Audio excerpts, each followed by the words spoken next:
के सामने अपनी सफाई मत दो भाई, क्योंकि जिसको आप पर विश्वास है उसे किसी सफाई की जरूरत नहीं, और जिसको आप पर विश्वास नहीं अपितु आपसे ईर्ष्या है, आप कितनी भी सफाई देंगे वह आप पर यकीन नहीं करेगा, बल्कि आपका प्रतिकार करेगा, आपका विरोध करेगा।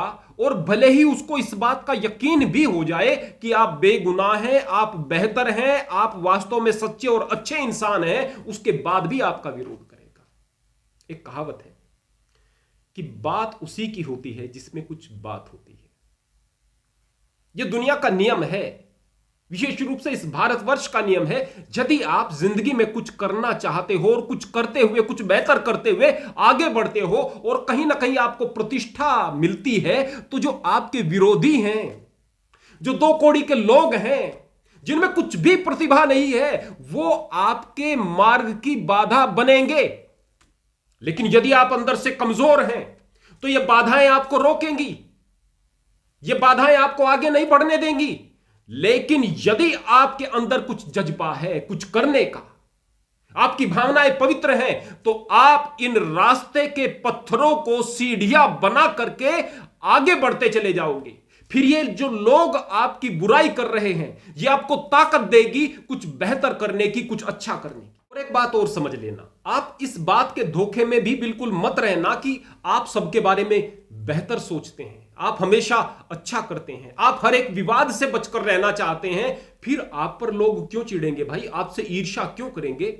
आपसे ईर्ष्या करने की वजह क्या हो सकती है? वजह लोग खुद ब खुद तलाश कर लेते हैं। कुछ अहंकारी लोग, कुछ छोटे दर्जे के लोग जो झूठी मूठी अपनी फेक प्रसिद्धि बनाने की कोशिश में लगे रहते हैं। उनके नगर से, उनके गांव से, उनके शहर से बाहर भी लोग थोड़े बहुत उन्हें जानने लगते हैं। लेकिन आपके कर्मों की सुगंध के कारण, आपकी प्रतिभा के कारण, आपकी योग्यता के कारण लोग आपको जानने लग गए हैं उनसे ज्यादा। थोड़ा सा सम्मान आपको ज्यादा मिलना शुरू हो गया है उनकी अपेक्षा। अब वो स्थान जहां पर वो रहते थे वहीं पर आप रहते हैं, और वो स्थान आपकी वजह से जाना जाने लगा, न कि उनकी। बस इतना ही काफी है उनकी ईर्ष्या का सौदा बनने के लिए। एक जगह से एक हाथी गुजर रहा था। बहुत सारे लोग हाथ जोड़ करके खड़े हुए थे, गणेश जी देखो भाई, गणेश जी जा रहे हैं। बड़े लोग सम्मान कर रहे थे, कोई खाना खिलाए, कोई केले दे, कोई फल दे, बस बड़ा सम्मान हो रहा था। गणेश जी। पीछे कुत्ते भौंक रहे थे। कुत्ते भौंकते भौंकते पीछे जा रहे हैं। किसी व्यक्ति ने पूछा कि भाई कुत्तों, आपका तो उससे कुछ साइज में मुकाबला नहीं, आपकी वो बिरादरी का नहीं है, आपका तो कोई कंपटीशन नहीं है, आपका उसने कुछ बिगाड़ा भी नहीं है, आपकी तरफ तो वो देख भी नहीं रहा है, फिर आपको उनसे ईर्ष्या कैसी? कुत्तों ने जवाब दिया कि वास्तव में इसने हमारा कुछ नहीं बिगाड़ा है, इससे हमारा कंपटीशन भी कुछ नहीं है, इसका साइज कुछ और, हमारा कुछ और, हम तो वहां तक साइज में पहुंच भी नहीं सकते। हमारी दिक्कत केवल यह है कि हम यहां पर इस गांव में इतने दिन से रह रहे हैं, लेकिन लोग हमारा सम्मान नहीं कर रहे, इसका सम्मान कर रहे हैं। हमारी दिक्कत यह है। तो कुत्तों की दिक्कत को आप लोग नहीं समझ सकते, यह कुत्तों को दिक्कत होती है। बुरे लोगों की दिक्कत को भी आप नहीं समझ सकते।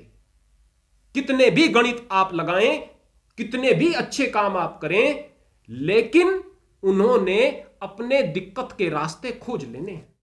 इतिहास गवाह है, कामयाब लोगों ने अपने खिलाफ उठने वाली आवाजों को अपनी सफलता के लिए ईंधन बनाया है और आगे बढ़े हैं। आपको लगता है कई बार कि मेरे पास तो इतने सारे तर्क हैं कि मैं लोगों को लाजवाब कर दूंगा, लोग मुझ पर आरोप लगाएंगे, मैं सबूत दिखाऊंगा, मैं आगे से यह तर्क दे दूंगा। अरे मूर्खों को क्या तर्क दिखाओगे भाई? जिसके पास आंख नहीं है, उसके सामने सूरज भी हो तो वो भी उसे नजर नहीं आएगा। सूरज को देखने के लिए भी आंख की जरूरत तो पड़ेगी भाई। व्यर्थ में गलत चीजों पर आप आशा लगाए बैठे हो। इसलिए इन मूर्ख लोगों की, इन गंदे लोगों की परवाह को छोड़ दो। हजार प्रकार से ताक में रहेंगे कि आपको कहीं पर फंसा दिया जाए, आप पर आरोप लगाए जाए, आपको किसी साजिश का शिकार बना लिया जाए, लेकिन नहीं रोक पाएंगे आपको। हो सकता है कि प्रतिभाशाली आदमी पर बहुत सारे शिकंजे कस दिया जाए, हो सकता है कि उसे मिट्टी में मिला दिया जाए, हो सकता है कि उसको नेस्तो नाबूद करने का प्रयास किया जाए, लेकिन यदि वह मिट्टी में भी मिल जाएगा तो वह एक बीज के रूप में कुछ समय तक तो पड़ा रह सकता है। अंकुर फूटेंगे, पौधा बनेगा, वृक्ष बनेगा, और पता नहीं कितने सारे बीजों को अपने अंदर लेकर के वह आएगा। एक कहावत है, मूर्ख आदमी के दुश्मन होते हैं, समझदार आदमी के दोस्त होते हैं, और जो महान आदमी होते हैं न उसके दुश्मन होते हैं न उसके दोस्त होते हैं, या तो उसके अनुयायी होते हैं या उसके विरोधी होते हैं। दुनिया को समझ लोगे तो वास्तव में जिंदगी में कुछ कर पाओगे, दुनिया को नहीं समझोगे तो ये दुनिया अपने पैरों के नीचे कुचल करके आपको मार डालेगी। सावधान रहो, जीवन में आगे बढ़ो, सत्य पर और कर्तव्य निष्ठा पर यकीन रखते हुए, परमात्मा पर विश्वास रखते हुए आगे बढ़ो। आगे बढ़ने वाले को कोई नहीं रोक सकता। हरि ओम, हरि कृष्ण।